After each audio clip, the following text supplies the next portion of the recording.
we're dealing with the end of a lot of things in the next 5 years. Here's the partial list. We're going to talk about the ones in the blue arrows, but this is basically my life these days. When you end a system, the globalized system, not everything makes it to the other side. Things look different. Some things do better, but everything changes. And the problem is that all of our business plans assume that we're going back to where we were 5 years ago. And that's not in the math. So my goal here today is to give you an idea, some spotlights on the things that definitely won't go back, and how some other things are going to transform and maybe make your life a little bit easier. Let's start with the simplest conclusion here. If the product that you need comes on one of these, that's what's going away. Internationalized supply chains, Asia-heavy, transoceanic, trans-Pacific. Anything that is on this, you have to question whether it's ever going to be delivered. We now are in a situation where transformers are 36 to 42 months out. Most of those are probably not going to arrive.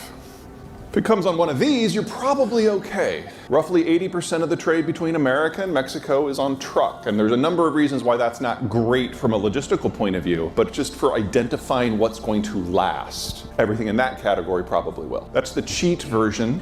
You can go look at your supply chains and make your choices accordingly. Everyone here has seen me at least once, right? No? Well, okay, this is for you.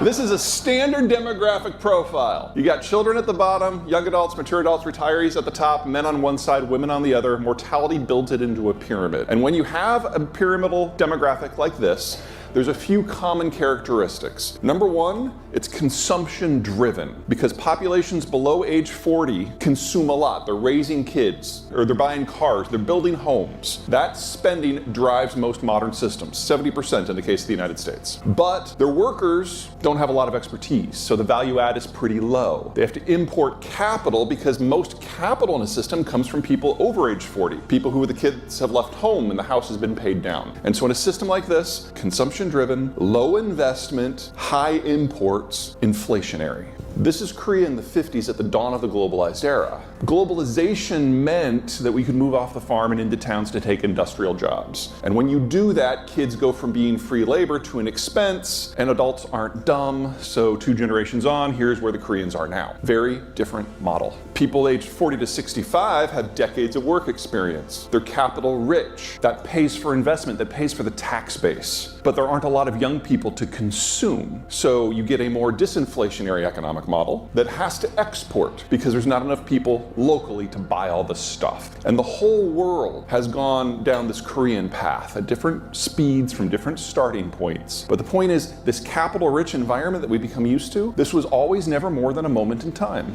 And it ends this decade because everyone in the advanced world is aging out. And later this decade, the Koreans, the Germans, the Italians, the Russians, the Chinese will all age out of being investment rich, and they'll be retirement heavy. And we have no idea what that looks like from an economic point of view. It's never happened in human history ever. In the United States, we're kind of in the middle, largely because we have more elbow room. And this means that we're in a different situation from everybody else, but that still means some of the same lessons apply. So number one, the boomers are retiring. Largest generation we've ever had, largest worker group we've ever had, largest investment base we've ever had. Half of them have already moved into retirement. The rest will over the next 6 years. And so we know capital costs have to go up. What we've seen so far, we're only about halfway. So capital costs have about tripled in the last 3 years. It's going to triple again. Second, largest generation ever. Another way of saying largest workforce ever. And if you look at the kids at the bottom, the Zoomers, that's our smallest generation ever. It's simple math. Between the boomers leaving and the Zoomers coming in last year,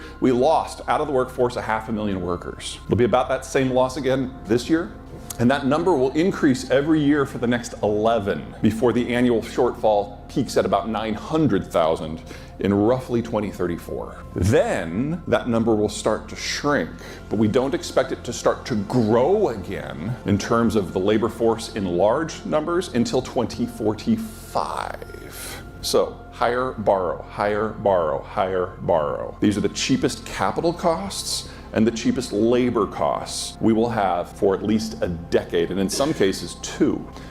Third, the quality of the incoming labor is very different. Now, the boomers have dominated everything for so long, we think of their examples as normal. They're a social generation. Their kids, the millennials, are a social generation. The incoming ones, the Zoomers, are not a social generation. They're a little pathological, and they are not group workers. They don't want to work anywhere where they're going to see another person or the sky, which makes it hard for you guys to do what you're going to do. So again, labor is the cheapest and most familiar to you right now that it's going to be for the next 20 years. Hire everyone you can. And then finally, there's technology. Technology as a sector requires two things. First of all, scads of people in their 20s and early 30s who have malleable minds, who are social, who can work together, who can imagine the future, and then build that into a prototype and operationalize it and bring it into mass manufacturing. That has been the millennials for the last 20 years. And they're aging out. The oldest millennials this year turn 44. We're starting to see the leading edge of their midlife crises. And it's delicious.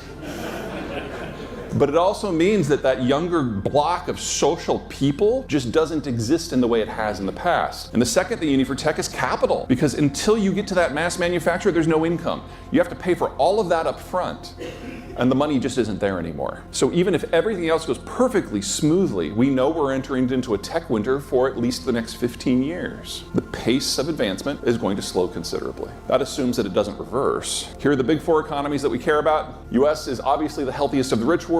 Mexico, notice how it goes down? Hits the 30-year-old and then goes straight down. Pros and cons of that model. Basically what you're seeing is Mexico was a latecomer to industrialization.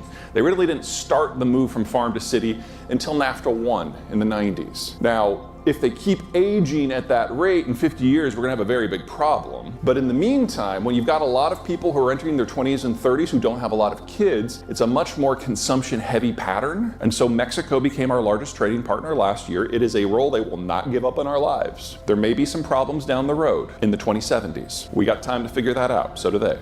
The Germans do not. The Germans are aging faster than the Koreans. This was always going to be their last decade as an industrial economy. It's not that they're running out of kids. That happened in the 80s. They're now running out of working-aged adults. If you get stuff from Germany, it's time to move on. And then there's the Chinese. This was already one of the fastest aging societies in the historical record. And 2 months ago, the Chinese updated the data. They've had a 70% drop in the birth rate since just 2017. That tells me two things. Number one, China will cease to be a coherent economic power, a coherent nation state this decade, and the Han ethnicity will probably vanish from the world this century. It could happen a lot faster because the Shanghai Academy of Sciences, all the brainiacs who are responsible for interpreting the data are like, even the new data is wrong. We've overcounted the population by over 100 million people, and these yellow bars probably don't even exist.